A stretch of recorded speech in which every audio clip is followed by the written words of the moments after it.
Bonjour à toutes et à tous, j'espère que vous passez une bonne matinée. On va avoir le droit à deux superbes affiches aujourd'hui. C'est seulement la 5e journée de Serie A et on a déjà le droit au mythique derby de la Madonnina. Ce duel peut être décisif pour le Scudetto, comme le présente la Gazzetta dello Sport. Le journal au papier rose met en avant Giroud et Lautaro Martinez sur sa première page. Stefano Pioli a mis le feu aux poudres en conférence de presse. Le coach des Rossoneri a déclaré que ce match va être une grande bataille. Deux autres gros matchs vont animer ce samedi en Italie. On va être à bout de souffle pour le Corriere dello Sport. En plus du derby électrique, la Fiorentina veut stopper la Juve et Osimhen veut mettre le feu au choc Lazio-Napoli. On va s'attarder un peu plus longtemps sur cette une du Corriere dello Sport car le journal italien s'est penché sur les dernières décisions de l'UEFA. 8 gros clubs européens ont écopé d'une lourde amende. On retrouve 4 écuries italiennes dans le lot, la Juve, la Roma et les 2 Milan. Beşiktaş est aussi visé. Enfin, on retrouve 3 clubs français, l'AS Monaco, l'OM et surtout le PSG. Le club parisien se fait lourdement tacler par la presse espagnole.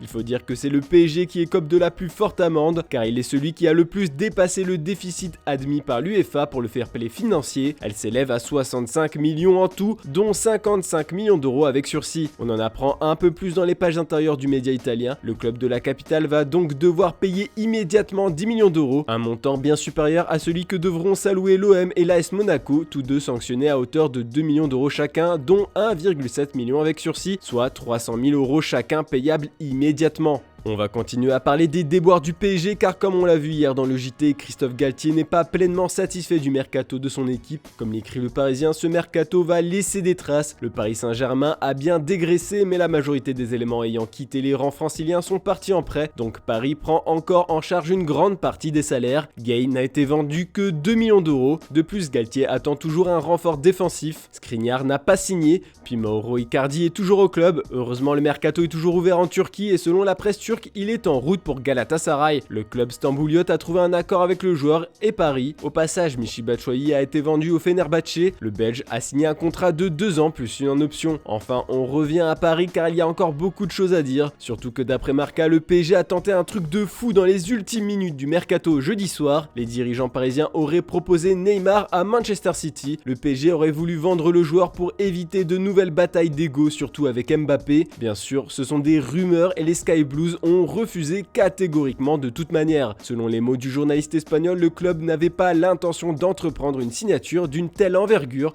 qui aurait pu avoir des effets négatifs sur le vestiaire. Mais on n'a pas fini de faire le tour des révélations mercato qui concernent le PSG et d'autres clubs de Ligue 1. Ce matin, l'équipe nous livre plein de petits secrets de l'été agité. Déjà, on apprend que la relation Enrique Campos a souvent plombé le mercato parisien. Ils ne s'entendent pas du tout. Par exemple, pour Carlos Soler, les deux hommes ont fait 2 propositions différentes à Valence à 2 heures près. Keylor Navas aurait pu partir pour 500 000 euros. Naples a accepté de le payer 1 million d'euros et Paris devait lui payer un salaire de 500 000 euros en plus, ce que Enrique a refusé. On apprend aussi que Monaco était tout proche de s'offrir Adrien Rabiot si sa mère n'avait pas rompu les négociations subitement. L'OM avait appelé Costil avant d'enrôler Ruben Blanco. Pablo Longoria a aussi fait un coup de génie pour accélérer le transfert de Klose. Il a fait croire qu'il avait un accord total avec Adbauer de l'Atalanta. Spoil, ça a marché. Le mercato a aussi été très animé en Catalogne. Le Barça s'est lourdement renforcé cet été à coups de levier économique pour financer ses arrivées. Maintenant que c'est bouclé, le Barça joue ce soir son premier gros test de la saison, comme l'écrit Sport. Les Barcelonais se déplacent à Séville. D'ailleurs, on voit en photo sur la première page de Mundo Deportivo Hector Bellerin et Marcos Alonso avec le maillot d'entraînement des Blaugrana. En effet, depuis hier soir, c'est enfin officiel. Alonso a quitté Chelsea pour le Barça. L'Espagnol a signé un contrat jusqu'en juin 2023 avec une clause libératoire s'élevant à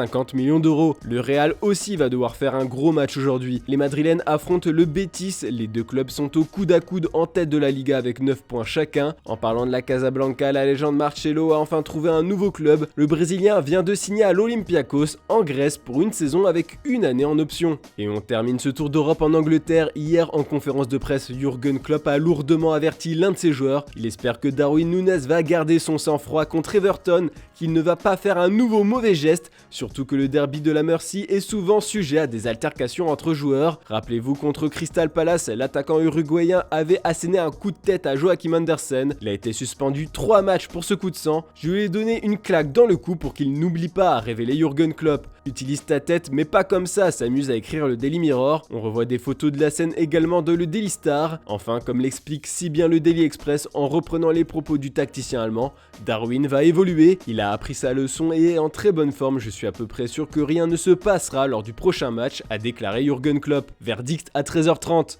Voilà, c'est tout pour ce samedi, on se retrouve demain matin pour une nouvelle revue de presse. N'oubliez pas de mater le JT d'hier si ce n'est pas déjà fait. Bonne journée à toutes et à tous.